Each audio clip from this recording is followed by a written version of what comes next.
Buenas tardes. Soy Elisa Margarita Mas Moreno, estudiante de la licenciatura en Nutrición Aplicada, y voy a presentar un caso clínico de farmacología en nutrición.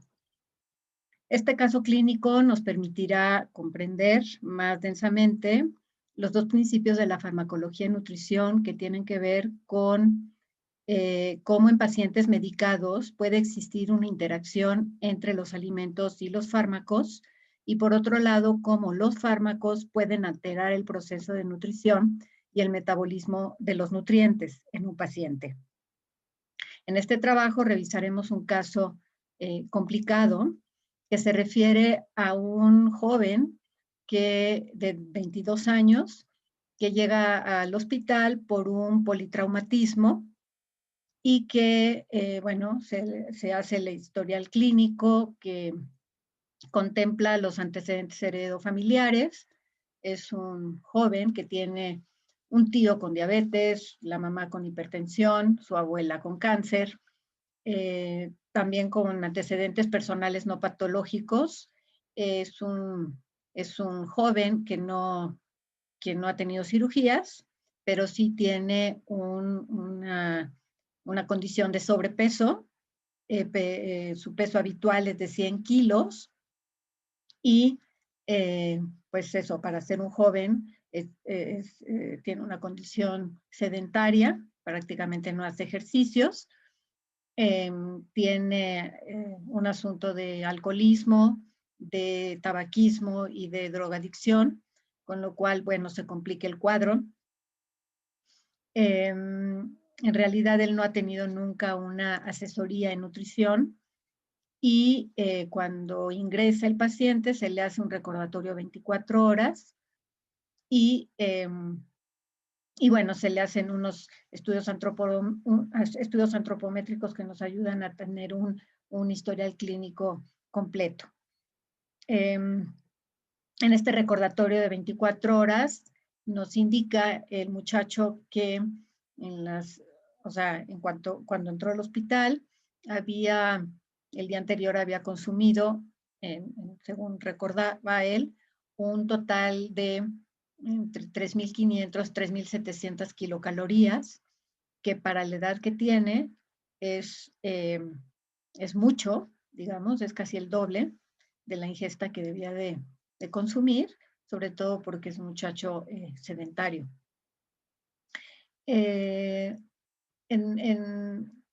Dentro de la historia clínica tenemos también los marcadores bioquímicos que nos indican que tiene anemia porque tiene un dato de hemoglobina 7 gramos por decilitro y seguramente tiene deficiencia de hierro. Tiene 22.3% de hematocitos, con lo cual está bajo para la edad y el sexo. Tiene albúmina sérica en déficit, lo cual también nos indica desnutrición. Estos estudios se le hicieron 15 días después de que entró al hospital. Él entró un día 30 de marzo y los estudios se le hicieron el 18 de abril. Tiene la urea elevada, la creatinina no la tiene elevada, pero los leucocitos, digamos por la elevación, tiene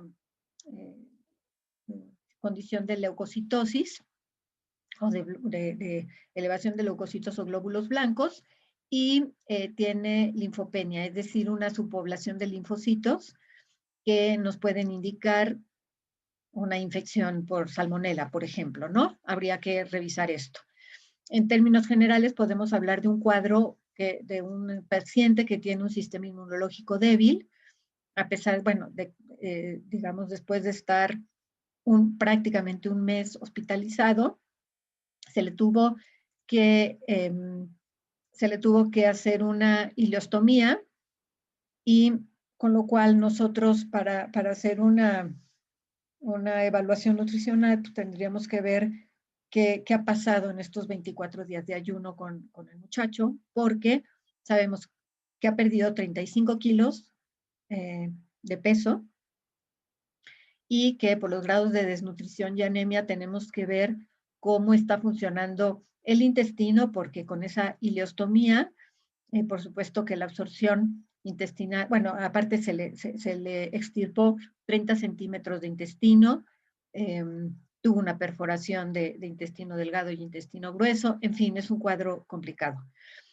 El paciente está tomando 5 medicamentos, está tomando omeprazol, que digamos que actúa como un inhibidor de secreción de ácidos en el estómago, y que, y bueno, está tomando también loperamida, que es un antidiarreico, pero que en este caso se pretende, se está dando loperamida para reducir la cantidad de líquidos en el paciente porque tiene ileostomía.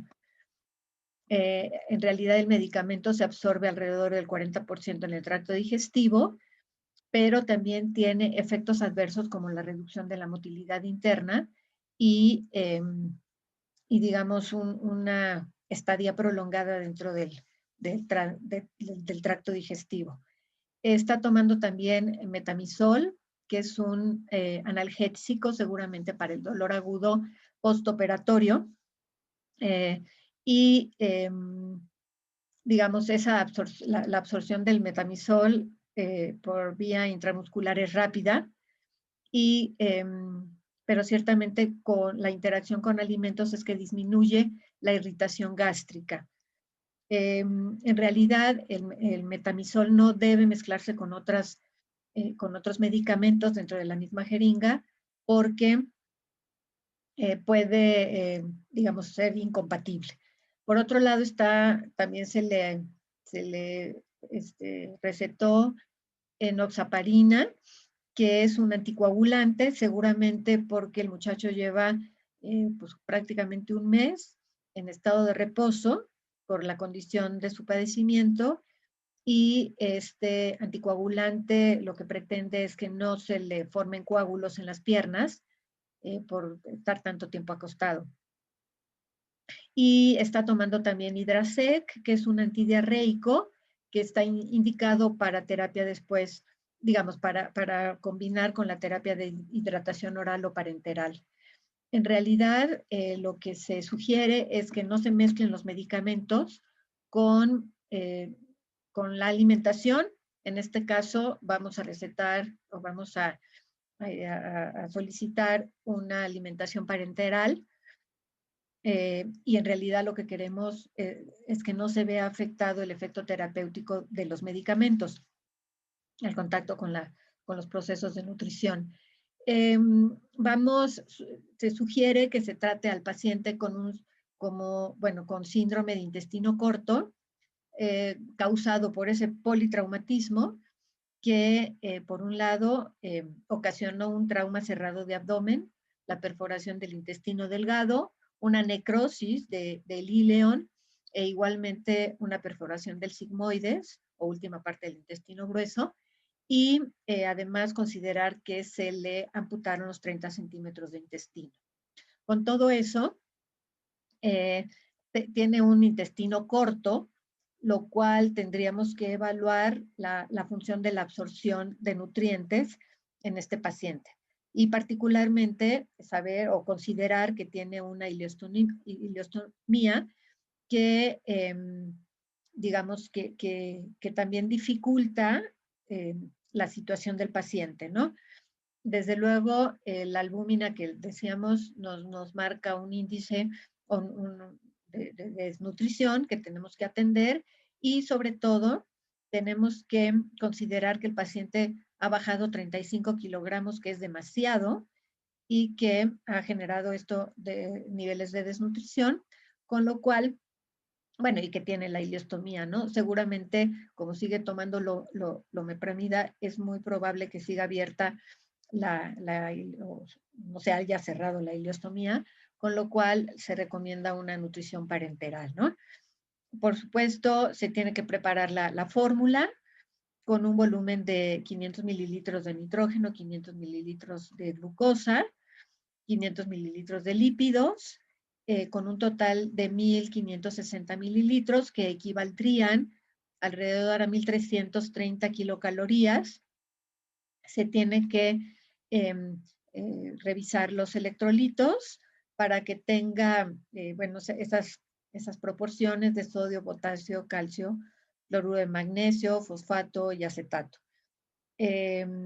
La velocidad de perfusión sería 65 mililitros por hora.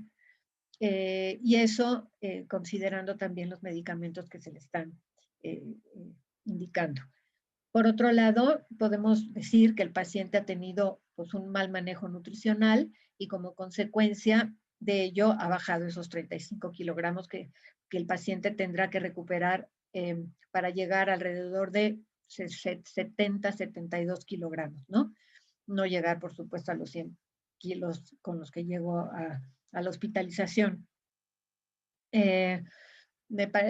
Pensamos que con una alimentación parenteral y con un buen cálculo de nutrimentos podemos elevar al paciente para eliminar los niveles de desnutrición y de anemia y posteriormente ver si se cierra ya el intestino para empezar después con una dieta líquida y observación y evaluación, por supuesto, para luego pasar a una dieta blanda.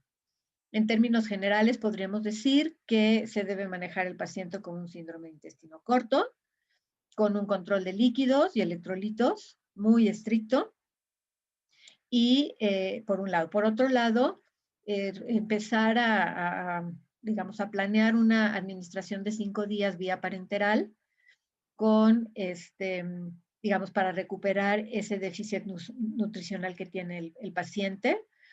Y entonces empezar a disminuir el riesgo de complicaciones con este paciente que tiene ileostomía. Hay que recordar que hay una altísima tasa de complicación de las ostomías, digamos, a nivel nacional. Hay del 35 al 46%, pero incluso hay casos hasta del 96% durante las 3 primeras semanas de tratamiento, ¿no? Por eso recomendamos primeramente una dieta parenteral, subir el peso perdido del paciente, sobre todo eliminar desnutrición y anemia, y normalizar sus indicadores bioquímicos. Y posteriormente, digamos, ofrecer o planear una dieta líquida y luego una dieta blanda.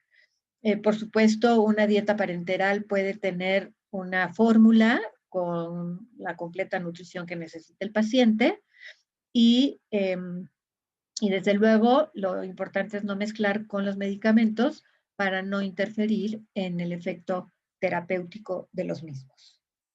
Muchas gracias.